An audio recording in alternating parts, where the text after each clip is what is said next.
Assalamualaikum warahmatullahi wabarakatuh.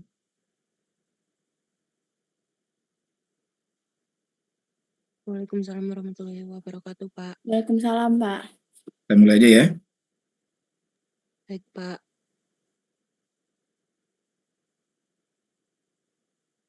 Terakhir kita sudah bahas tentang manajemen kontrak. Sekarang kita akan bahas tentang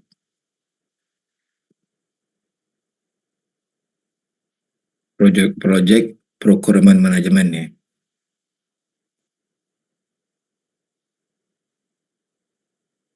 Atau bagaimana mengelola pengadaan proyek.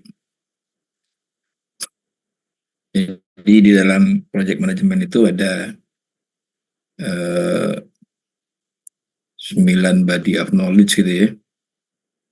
Ada project integrasi, ada project scope, ada project time, ada project cost, project quality, project human resource, project communication, lalu project risk, dan project procurement. Nah, ada satu lagi yang namanya project stakeholder gitu ya. Jadi kita akan bahas ini, masalah pengadaan. Kita udah bahas kemarin pengadaan barang dan jasa pemerintah. Sekarang kita lihat secara umum gimana sih pengadaan itu.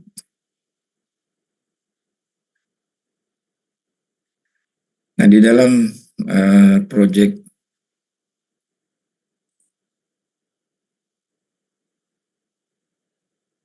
procurement itu ya, itu ada procurement planning, ada solicitation planning, ada solicitation, ada source selection, ada contract administration, ada contract closeout.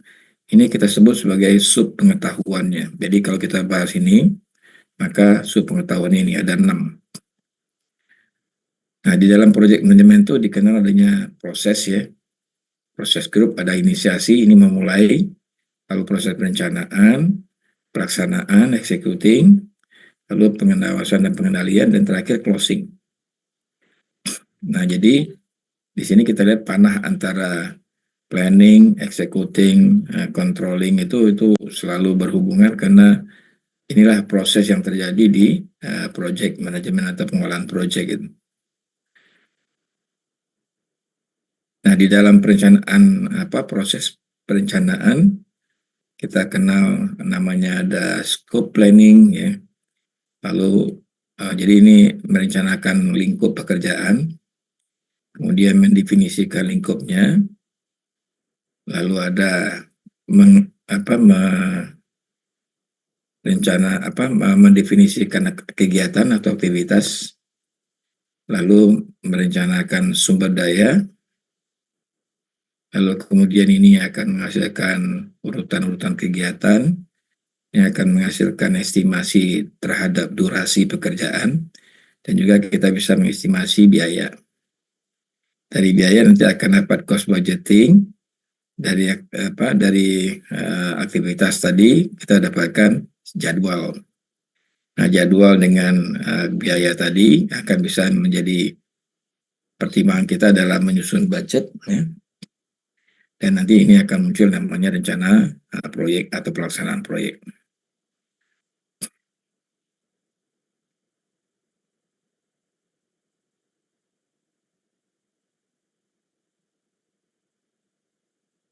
Nah, ini planning prosesnya. Ada quality planning, ada communication planning ya. Dimulai dengan mengidentifikasi risiko, lalu mengkuantifikasi risiko, lalu kemudian mengembangkan respon terhadap risiko. Nah, quality planning berkaitan dengan mutu proyek, sedangkan communication planning berkaitan dengan sistem komunikasi di internal maupun eksternal.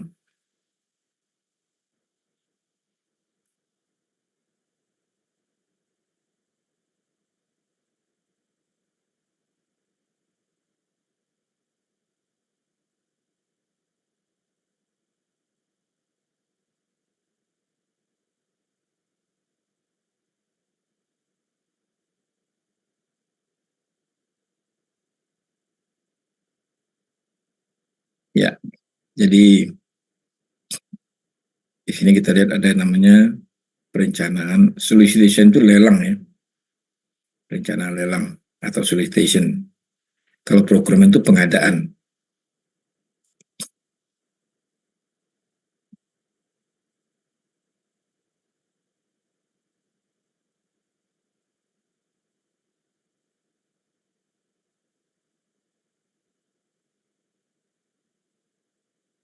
Ini plan execution-nya ya.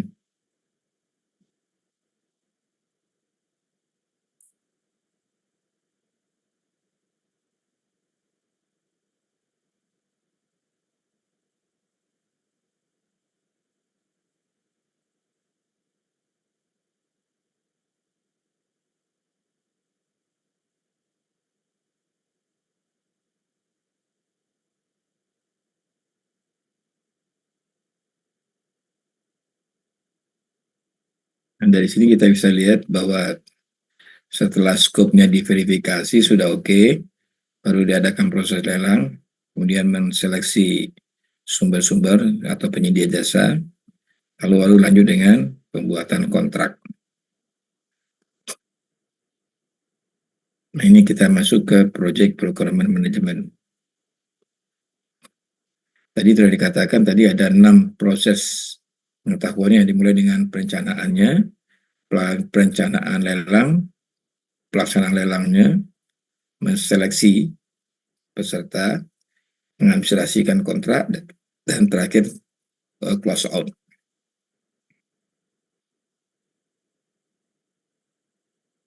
Jadi project planning, procurement planning itu menentukan apa dan kapan melakukan pengadaan pembelian. Lalu solicitation planning mendokumentasikan kebutuhan produk dan mengidentifikasi sumber-sumber yang potensial. Lalu solicitation itu perolehan penawaran bid atau proposal nilai lelangnya sendiri gitu ya. Kalau ini perencanaannya, lalu ini adalah menyeleksi tadi rekanan tadi ya.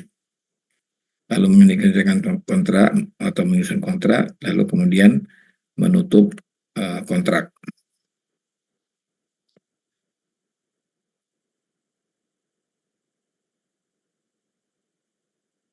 Apa input dari procurement planning? Pertama adalah pernyataan lingkup, apa aja sih lingkup pekerjaannya gitu ya. Yang kedua, uraian tentang produk, apa produk yang diharapkan. Lalu yang ketiga, resource dari procurement, ya, dari mana sumber-sumbernya. Kemudian kondisi pasar. Kemudian ada lagi yang output dari rencana-rencana yang tadi kita lihat di depan tadi ya, ada output apa saja di situ. Kemudian apa yang menjadi batasan di dalam pengadaan ini, dan asumsi-asumsi yang dipakai. Jadi asumsi ini adalah sebuah data yang dianggap benar karena yang data yang sebenarnya nggak ada gitu atau belum ada.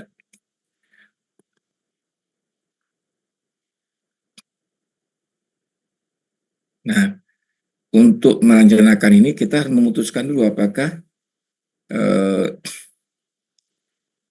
barang yang kita butuhkan tuh apakah akan kita buat atau akan kita beli. Ya. Jadi dalam pengadaan itu bisa kita membuat, bisa juga membeli gitu. Tentu dengan pertimbangan kalau kita buat kita punya nggak resource-nya, atau kita punya nggak keahliannya, kita punya nggak material bahan bakunya dan sebagainya. Nah kemudian dari hasil ini akan ada pilihan nanti, oh yang untuk ini harus kita buat, ini harus kita beli dan sebagainya gitu ya. Karena kalau kita misalnya ini sama seperti kayak kita di rumah gitu ya, memutuskan masak gitu ya, kita sendiri apakah kita mau masak atau kita beli saja pesan lewat GoFood misalnya. Ini kaitkan dengan waktu kita, kaitkan dengan kompetensi kita, kaitkan dengan resource yang kita punya dan sebagainya. Lalu juga di dalam perencanaan ini kita bisa juga meminta penilaian atau mempertimbangkan pendapat yang pernah berpengalaman di bidang perencanaan pengadaan ini. Lalu kemudian kita menetapkan tipe kontrak yang akan kita mau pakai. apakah kita gunakan lump sum, kita gunakan cost reimbursable, ya, jadi cost lalu diganti nanti dan kemudian dikasih fee gitu ya, atau kita gunakan unit price. Ini cost reimbursable itu bisa disebut dengan cost plus percentage fee misalnya kan. Jadi cost plus percentage fee itu adalah biayanya diganti, nanti fee-nya diganti berdasarkan persentase dari biaya yang dikeluarkan. Ada juga yang insentif fee, jadi nanti dikasih insentif ya, kalau dia bisa berhasil lebih cepat gitu. Ada juga dengan fee-nya fix. Jadi misalnya kalau Anda belanja 100 juta, nanti saya kasih Anda fee-nya 5 juta, kira-kira begitu. Jadi tidak berdasarkan persentase, tapi berdasarkan fee yang tetap tadi. Atau juga dengan ada insentif ya. Jadi kalau misalnya dia bisa bekerja lebih cepat, bisa lebih bagus yang dihasilkannya, maka bisa saja diberikan semacam insentif. Hasil dari procurement planning ini apa? Yaitu kita dapatkan program management plan, rencana pengelolaan pengadaan. Apa saja? Kita sudah tahu tipe kontraknya, kita punya kriteria evaluasinya, lalu kita bisa menentukan material atau jasa mana yang dibeli atau dikerjakan. Jadi dari hasil make or buy analysis tadi. Dan kita akan dapatkan namanya statement of work atau pernyataan pekerjaan.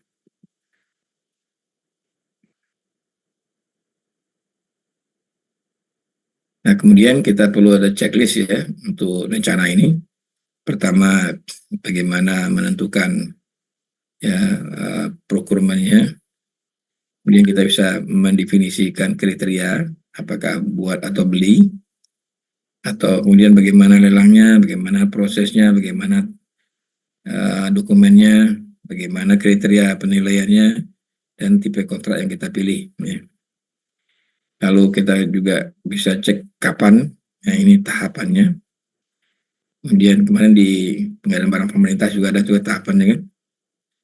Lalu di mana lokasi tempat dilaksanakannya lelang dan siapa yang melaksanakannya gitu. Nah, setelah procurement plan, lanjut ke yang kedua adalah solicitation planning.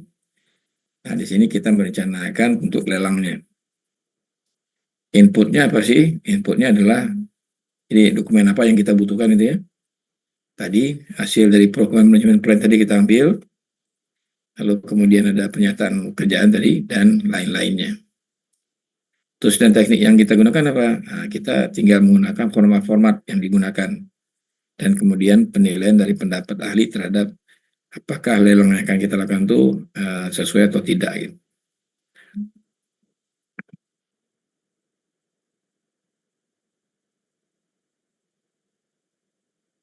Hasilnya apa sih? Hasil dari proses perencanaan lelangnya adalah kita akan dapatkan dokumen pengadaan dan ini akan kita dapatkan nama yang lazim untuk dokumen-dokumen itu apa sih? Misalnya invitation for bid, request for proposal, request for quotation ini innovation analysis. Tapi kalau di kita biasanya itu proyek-proyek biasa kita tahu dokumen lelang itu apa? Coba dicatat ya. Ada gambar, ada spesifikasi, baik itu umum, administrasi dan teknis. Lalu ada bill of quantity. Nah, kemudian apa lagi? Ada mungkin dokumen lain yang mendukung gitu ya. Nah, kemudian dokumen pengadaan harus disusun untuk memudahkan tanggapan yang akurat dan lengkap dari rekanan yang berperspektif, yang mungkin berminat gitu ya. Lalu isi dari dokumen pengadaan, ada seminar form, deskripsi dari lingkup pekerjaan rinci, dan setiap provisi kontraktual. Jadi artinya bagaimana metode kerja yang akan kita gunakan untuk menyelesaikan proyek ini. Terus evaluasi kriterianya harus subjektif dan objektif ya. Subjektif itu artinya memang berdasarkan para pihak yang ikut dalam lelang. Objektif itu bisa dijadikan ukuran untuk mengevaluasi setiap peserta tadi. Lalu statement of work-nya yang update.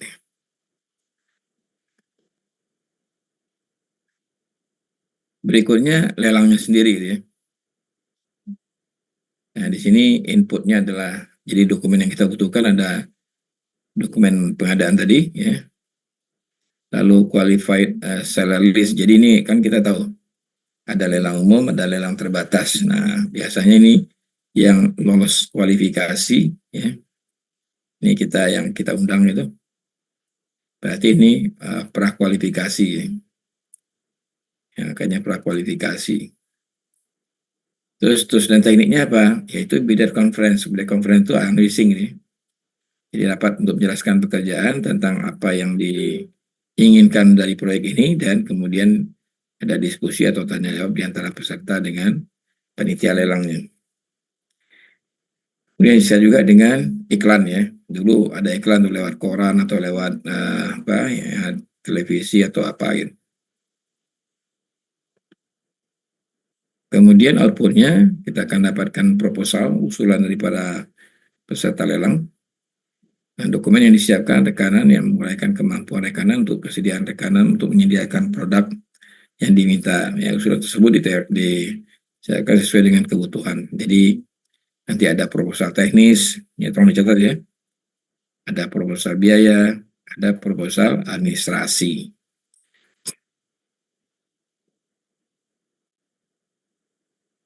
Kemudian ini penentuan pemenang. Ya. Inputnya adalah proposal tadi, lalu kriteria evaluasi yang kita siapkan di awal, lalu kebijakan perusahaan seperti apa. Kemudian untuk mengolah ini adalah negosiasi, ya. Lalu sistem bobot atau sistem apa namanya ini seleksi gitu, ya. Lalu ada juga menggunakan HPS. HPS itu adalah independent estimate tadi.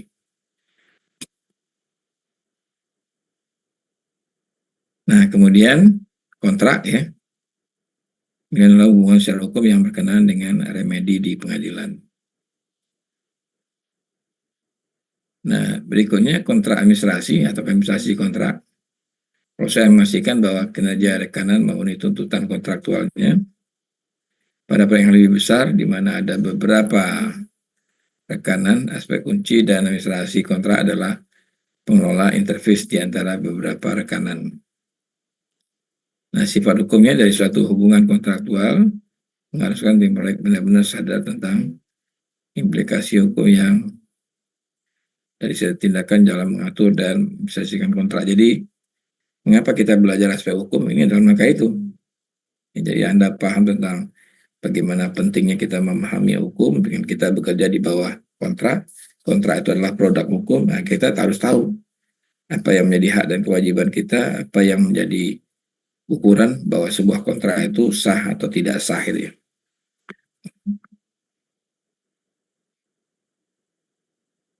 Nah, inputnya apa? Inputnya ada kontrak, ada hasil pekerjaan ya, lalu ada permintaan perubahan, ada invoice atau permintaan dari seller. Terus dan teknik yang digunakan untuk menyelesaikan kontrak administrasi ini apa? Ada pengendalian ya, sistem pengendalian kontrak. Jadi kontrak itu bisa saja berubah, bisa diadendum gitu ya. Tapi itu harus dikendalikan supaya apa? Jangan sampai nanti proyek kita itu seperti unlimited cost jadinya kan, biayanya tidak terbatas gitu. Lalu lah yang kedua laporan kinerjanya, ya progres pekerjaan. Kemudian sistem pembayarannya, apakah monthly, apakah apa namanya progress payment atau berdasarkan hal lain. Outputnya adalah melalui surat menyurat, terus perubahan kontrak dan permintaan pembayaran. Nah, kemudian klaim tidak selalu dilakukan oleh kontraktor. Nah, klaim dari direksi atau kuasa bangunan berkaitan dengan mutu, klaim dari kontraktor biasanya berkaitan dengan biaya dan waktu. Klaim pelaksanaan pekerjaan terjadi karena adanya alokasi risiko yang tidak wajar pada dokumen kontrak, lalu adanya peralihan perubahan lokasi alokasi ke risiko. Nah, pengalokasian risiko dapat secara tersurat, bisa juga secara tersirat gitu ya. Jadi misalnya ini risiko siapa sih? Kalau terjadi seperti ini, ya ini biasanya umumnya siapa yang menanggung risiko itu? Umumnya itu ditangani oleh owner. Nah, itu berarti di owner yang terasa. Tapi kalau yang menurut aturan gimana? Itu harusnya ditangani oleh MK gitu. Nah, nanti itu tinggal ditetapkan atau ditentukan. Kemudian konflik antara pasal-pasal sering terjadi karena metode cut and paste atau copy paste gitu ya. Ini kadang-kadang bisa saja pasalnya misalnya gini, di bill of quantity ada, lalu di spesifikasi nggak ada, atau sebaliknya di spesifikasi ada, di bill of quantity nggak ada gitu. Nah, itu mana yang benar? Kalau kita ketemu yang seperti itu, kadang-kadang di bill of quantity ada tapi di gambar nggak ada, ya. Atau bisa juga ini seperti ini ya, drafternya bukan orang yang ahli dan paham tentang apa yang eh, dikerjakan. Sehingga kalau kita lihat dari sisi hierarki kontrak gitu,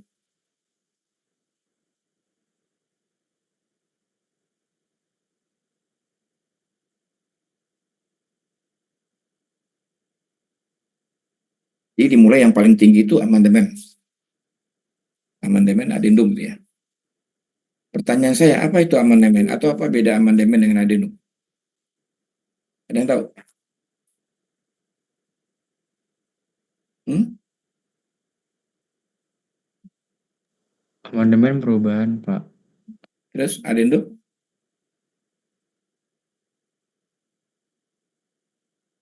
Adendum penambahan. Penambahan. Kalau misalnya kita tahu amandemen Undang-Undang Dasar 45, berarti apa yang terjadi?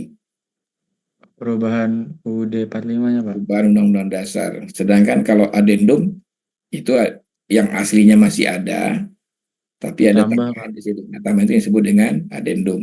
Jadi tidak berubah yang asli ya. Jadi itu Iya, bedanya Pak. adendum dengan amandemen. Tolong dicatat itu ya. Jadi amandemen itu berubah materi aslinya. Kalau adendum ditambahkan, yang asli tetap tidak berubah. Paham ya?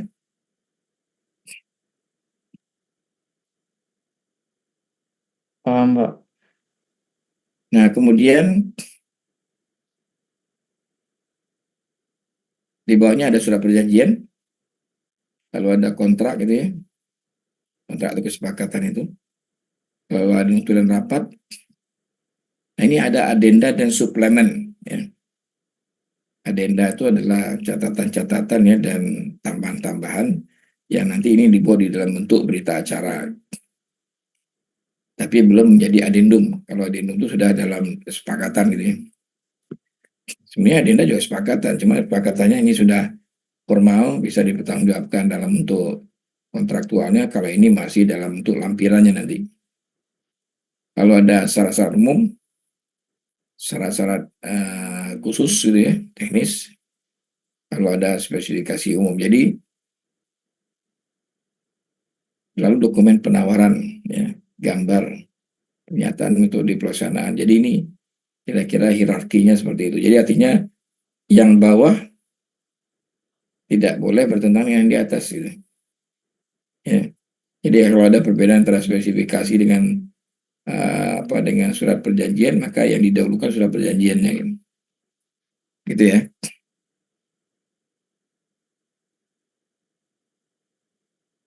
Lalu prinsipnya apa?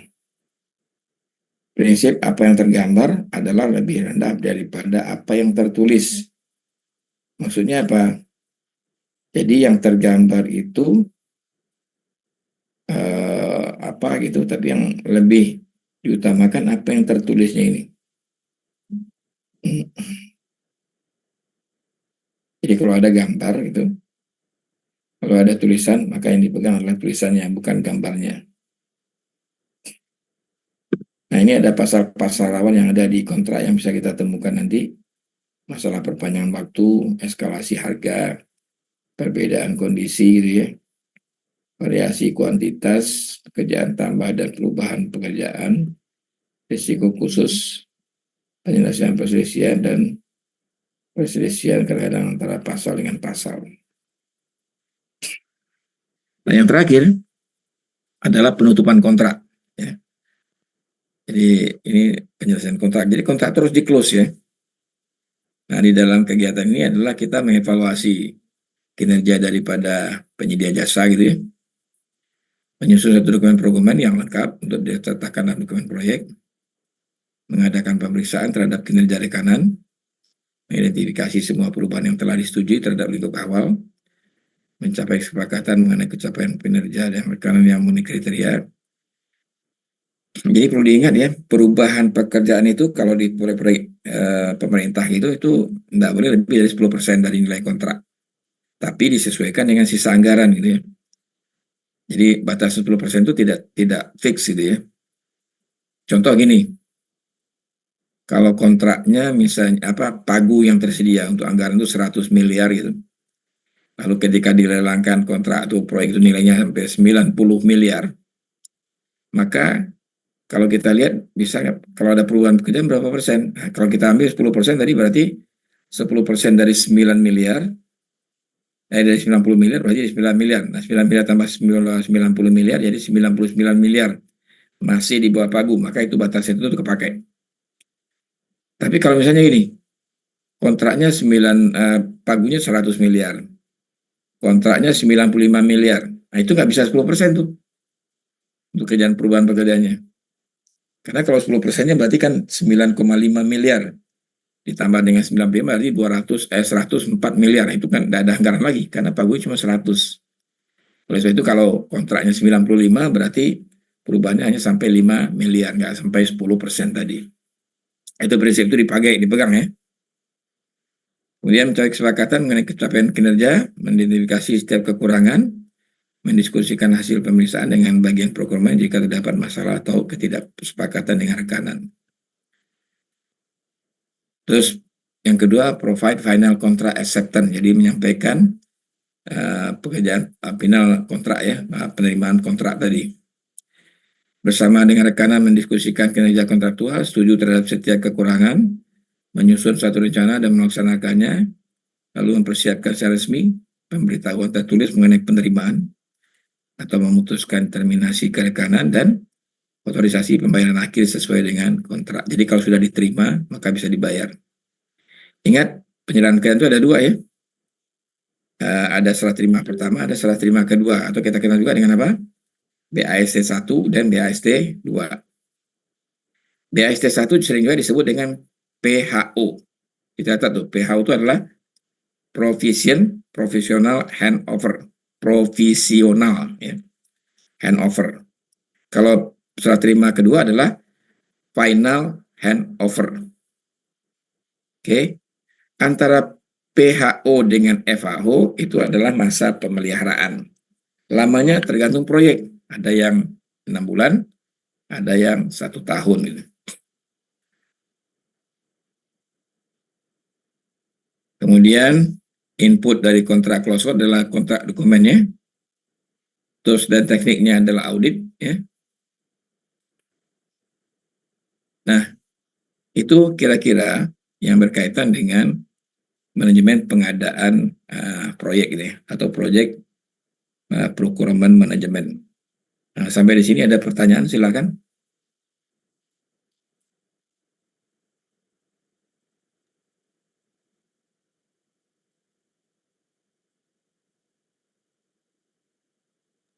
Pak, tadi yang PHO sama FHO itu kan masa pemeliharaan. Itu tadi lamanya gimana, Pak?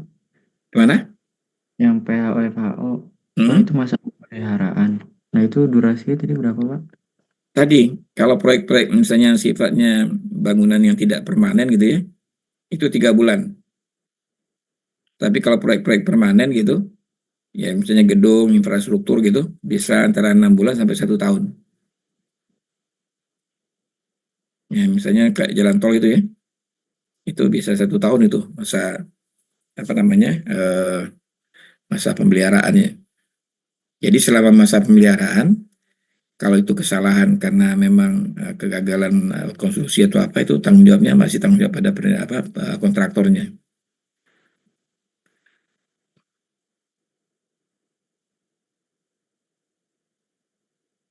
Ada lagi? Baik, baik Pak, terima kasih Pak.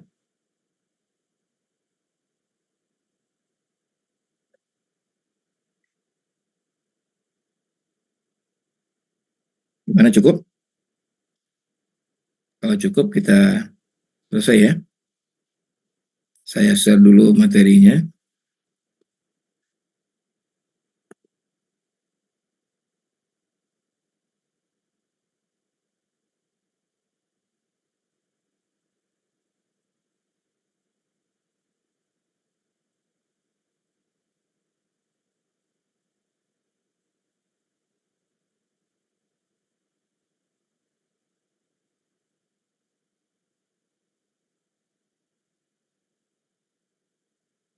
Pak, izin aja Pak. Silakan. Kan tadi kan pagu anggaran tuh harus 10% atau menyesuaikan dari pagu anggaran ya Pak, perubahannya. Tapi misalkan dalam pembangunan proyek itu mengharuskan lebih dari pagu anggaran tuh harusnya gimana Pak? Atau harus tetap menyesuaikan? Karena dipaksa oleh keadaan lapangan gitu ya. Iya Pak. Jadi kalau itu terjadi biasanya bisa itu menjadi satu kontrak baru. Jadi bukan lagi kerjaan tambah kurang gitu ya, tapi adalah kontrak baru sendiri. Atau memang ada kebijakan dari kuasa pengguna anggaran, jadi yang di atas PPK-nya itu, yang bisa memberikan atau mencarikan anggaran tambahan. Tapi secara peraturan presidennya, kemudian perundang-undangan yang berlaku gitu, ya syaratnya hanya 10%, tapi tidak boleh lewat pagu anggaran gitu. Jadi negara tuh nggak bisa tuh di tengah jalan tiba-tiba tambah lagi gitu, nggak bisa. Paling dianggarkan tahun depan. Jadi nggak bisa lagi jadi karena proyek itu pagunya misalnya 100 miliar, kan nanti untuk konstruksinya berapa gitu kan tergantung kontrak tadi kan. Nah sisanya berapa? Kalau sisanya lebih dari 10%, maka yang dipakai 10%. Kalau sisanya kurang dari 10%, berarti yang dipakai yang tersisa tadi aja. Terus gimana kalau misalnya nggak cukup juga? Nah itu yang namanya ada CCO gitu. CCO itu kontra change order gitu ya. Jadi kita kita apa istilahnya kita balancingkan. Jadi mungkin ada pekerjaan yang ditunda, mungkin ada pekerjaan-pekerjaan yang menurut apa tidak perlu dikerjakan sekarang bisa dikerjakan nanti, itu dikurangi aja. Lalu yang tadi memang butuh, kalau tidak itu dikerjakan nanti ininya tidak berfungsi, maka itu diprioritaskan. Itu solusinya begitu. Oke, baik Pak, terima kasih. Ada lagi?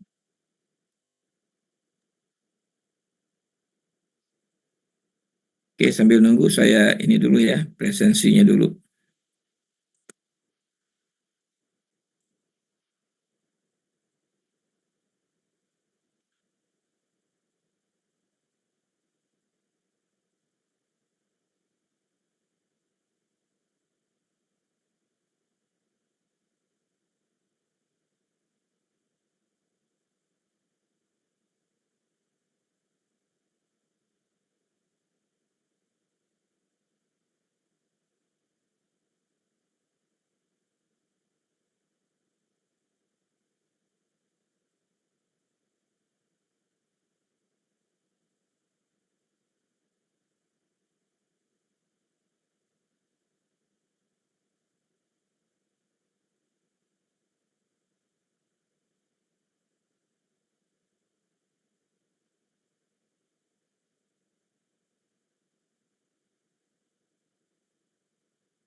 Afifah ada?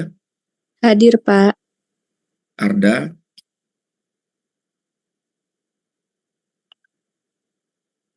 Atif, Latif hadir, Pak. Farhan,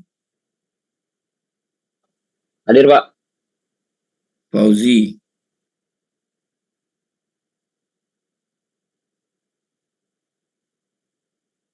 Ferdiko, Hadir, Pak. Galih, Hadir, Pak. Gavin,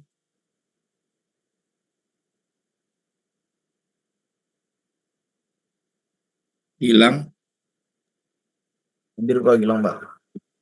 Intan, Hadir, Pak.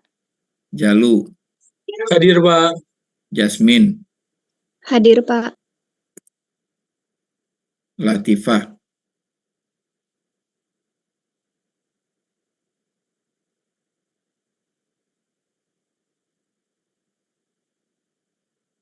Akmario, Hadir, Pak. Fadli, Hadir, Pak. Ijwar, Hadir, Pak. Asadel,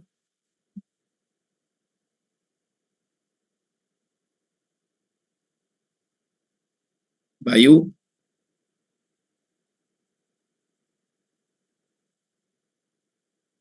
Fauzi, Saya, Pak, hadir. Hafiz,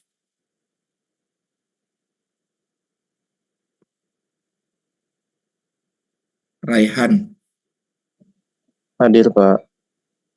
Okrabila, Hadir, Pak. Pradita, Saya, Pak, hadir, Pak. Reza, Reza hadir, Pak. Risa, Hadir, Pak. Tahani, Hadir, Pak Tahani. Tasanda. Hadir, Pak. Oke, ulang dari atas lagi ya. Arda, Fauzi,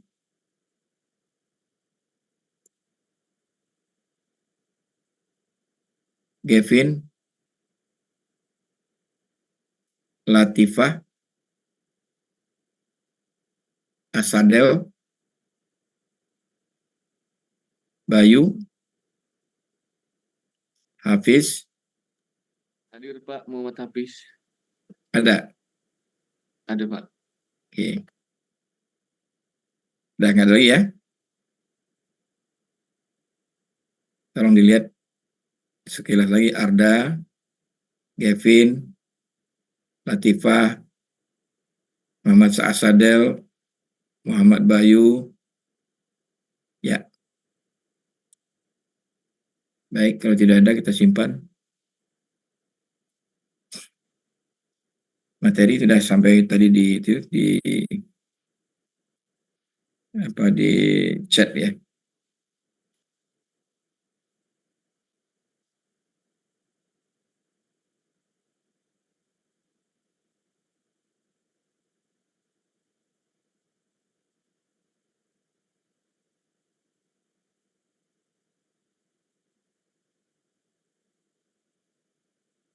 Baik.